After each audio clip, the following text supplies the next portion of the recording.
একটা মেয়ে খালি পায়ে রাস্তার মাঝখানে দাঁড়িয়ে আর্তনাদের সুরে সকলকে বলছে, চিল্লায় চিল্লায় কান্না করে করে বলছে, বারবার করে বলছে, এইখানে পার্টিতে মাংস খাওয়া হচ্ছে, ছোট্ট শিশুদের মাংস খাওয়া হচ্ছে, তোমরা আসো দেখো, দেখে যাও এইখানে কি পাশবিক অত্যাচার হচ্ছে ছোট্ট বাচ্চাদের উপর। বাচ্চাদের মাংস করে খাওয়া হচ্ছে, বাচ্চাদের উপর নির্যাতন চালানো হচ্ছে। সেই দিন তার কথা কেউ বিশ্বাস করেনি, কেউ একটি বারের জন্য বিশ্বাস করেনি। প্রশাসন তাকে ধরে নিয়ে গেছে পাগল বলে। প্রশাসন জানতো, অবশ্যই আমেরিকার প্রশাসন জানতো। আর সেই দৃশ্য আজ 17 বছর পরে অ্যাপস্টাইন ফাইলের মধ্য দিয়ে আমাদের সামনে। কী ভয়াবহ দৃশ্য! 9 থেকে 13 বছর 14 বছরের বাচ্চাদের ধরে ধরে যৌন নির্যাতন, তাদের যৌনাঙ্গে আঙুল দিয়ে তাদের সাইজ পরিমাপ করে তাদের রেট ঠিক করা হতো। 10-12 জন মিলে 9 বছরের বাচ্চার উপর নির্যাতন চালানোর শেষেও তার গায়ে থেকে চামড়া ছাড়ানো হতো জীবিত অবস্থায়। তার মাথা কেটে, পা কেটে তার সঙ্গে নির্যাতন করা হতো। শেষে তার মাংস বানিয়ে খাওয়া হতো। কি নরপিশাচ! আর এই নরপিশাচের দল আমাদের দেশের 2-1 জনের নামও জড়িয়েছে এর মাঝখানে। হ্যাঁ, আমাদের দেশের লোক যে এতটা নৃশংস হতে পারে এটা মানা যায় না, কিন্তু ওদের সঙ্গে নাম যখন জড়িয়েছে, পাগলের পাল্লায় যখন তুমি পড়েছ, কিছুটা তো তোমাকে অনুতাপ ভোগ করতেই হবে। তুমি চাও বা না চাও, তুমি তো বুঝতে যে এরা খারাপ।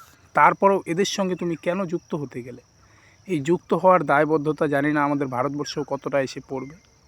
তবে এই নৃশংসতা কোনো না কোনো জায়গায় প্রশাসনকে দায়ী করে লাভ নেই। আমাদেরও মাঝখানে একটু সচেতন হতে হবে। আর কত, আর কিভাবে? চুপ থেকে আর লাভ নেই। চলুন সকলে মিলে এই নৃশংস হত্যার এই দোষীদের কীভাবে শাস্তির ব্যবস্থা করা যায়, সব দেশ মিলে এই কাজটা করি। আপনারা যত পারেন এই ভিডিওগুলোকে ভাইরাল করুন। আর ভাইরাল করার সঙ্গে সঙ্গে একটু দেখুন কিভাবে এই নৃশংস অত্যাচারীদের দিনের পর দিন, মাসের পর মাস, প্রথমে একটা হাত কেটে, তারপর ওদের গায়ের থেকে একটু চামড়া ছাড়িয়ে, একটু লবণ দিয়ে, তারপর এদের একটা কিডনি বের করে, একটা চোখ বের করে, এরপর এদের গোপন জায়গার যে কোনো কিছু বের করে ধীরে ধীরে ধীরে ধীরে তিলে তিলে এদের প্রতিটা কষ্টের জায়গায় একটু একটু করে লবণ ছিটা দিয়ে দিয়ে যতদিন বেঁচে থাকে এইভাবে নৃশংস অত্যাচারের মধ্য দিয়ে এই পাপীদের শাস্তি হওয়া উচিত। যেন দ্বিতীয়বার কারোর মাথায় এই ধরনের কোনো চিন্তা আসলে ছোট বাচ্চাদের নিয়ে, সে যেন বারবার তার আত্মা কেঁপে ওঠে, শিউরে যায় তার আত্মা। এই অ্যাপস্টাইন ফাইল নিয়ে আর বলার কিছু নেই। তো এখনও সবাই মিলে একটু দেখো, সবাই দেখছো ইউটিউব, ফেসবুক, সবাই রিলস বানাচ্ছ, কিন্তু এই রিলসের মাঝে এই ফাইলটার দিকে তোমরা একটু নজর দাও। আর কত রিলসের মজায় থাকবে? যে নেট বানিয়েছে সেই দেশকে শেষ করেছে।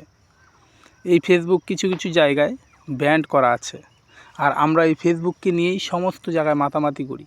আর এই ফেসবুক বানানোর যে মাথা, এত বড় মাথা, যাকে এত সম্মানের সঙ্গে রাখা হয়, তার মতো নিকৃষ্টতম ব্যক্তি আর নেই দুনিয়ায়। বলার মতো কোনো ভাষা নেই।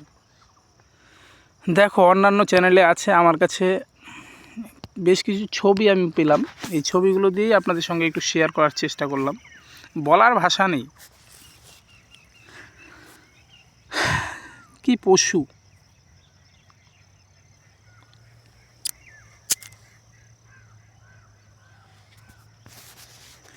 এই শুয়োরের বাচ্চার সত্যিকার এই শাস্তিটা হোক, একে সত্যিকারের রাস্তায় ফেলে পেটাক মানুষ।